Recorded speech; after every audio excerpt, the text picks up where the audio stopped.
be talking to you about one of the movies that was in my top 20 that people were interested in and that I feel everybody must know about, always. So did you like the movie The Matrix? Because if you like that, you're going to like this. Equilibrium. Side note, if you like these movies, you might like The 13th Floor. Great movie that no one seems to know about. And the story, so interesting and compelling. And it's about like worlds on worlds on worlds, kind of like The Matrix is. Check it out. So this movie is reminiscent of that book, 1984. It basically takes place in a future world where emotions are illegal. Feeling is illegal, and it's punishable by death. There are basically people that have crimes of feeling. So even literature and artwork and music and beautiful things, like if you had a pretty perfume bottle, outlawed. Has to be destroyed, has to be burned, has to be broken, etc., etc. So, terrible world, especially for me, someone who's an artist, that just breaks my heart. But this follows a man who was supposed to be in charge of keeping the law, and he's one of like the best trained men in the gun arts. The gun arts, I say that, that should be enough. You should be like, okay, I'm gonna go see this movie. It has gun arts in it. Yes.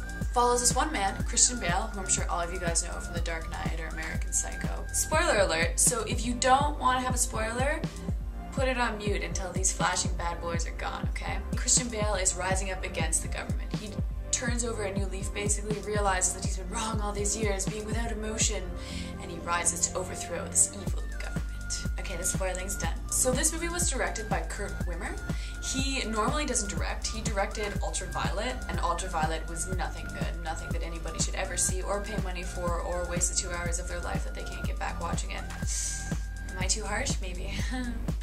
He did, however, write a lot of movies that I find to be sometimes decent, sometimes not. So he did write Ultraviolet as well, which is terrible. He wrote Law Abiding Citizen, which really wasn't great, but you know, it had its moments that were enjoyable. I'm not gonna lie. He wrote Salt. Had its moments. The Recruit. He also did the screenplay for Thomas Crown Affair, and he also wrote Sphere. So the man has some talent, the man has some great imagination, and he used his imagination to the max for this film.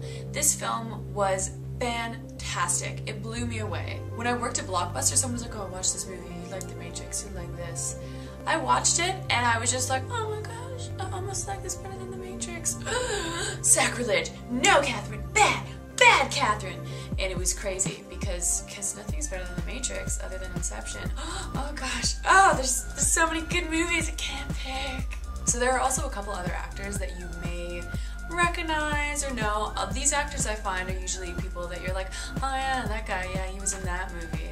But you wouldn't know his name, but if you saw his face, you'd be like, well, him! Sean Bean is in this movie, and he plays Partridge. He plays Christian Bale's original partner before he succumbs to feelings and wanting to feel and live and be alive and love. Oh, of course he wants to love and stuff. That's so nice.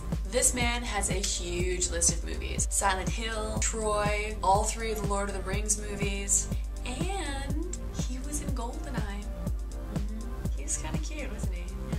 Well, he's in this, and he's great in this. This movie is extremely well acted. The action sequences are fantastic. The cinematography is great. The soundtrack is also well done as well.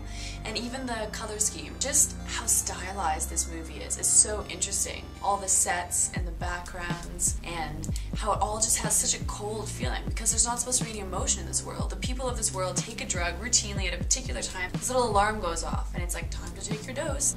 Everyone takes this medicine every day to make sure that they will never have emotion so that they can always be thinking logically, clearly, and never be distracted because it is purely a system based on logic, being uniform.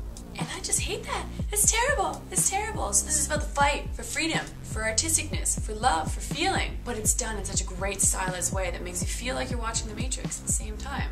And there's stuff for everyone. There's a little tiny bit of maybe sort of a love story, but it's very, very minor. It's mostly about the action. It's mostly about the gun arts. I'm not gonna lie, the gun arts weigh heavily for why this movie rocks and is in my top 20. But also, it's just so well done. You have to check it out. Equilibrium, one of my top 20 movies by far.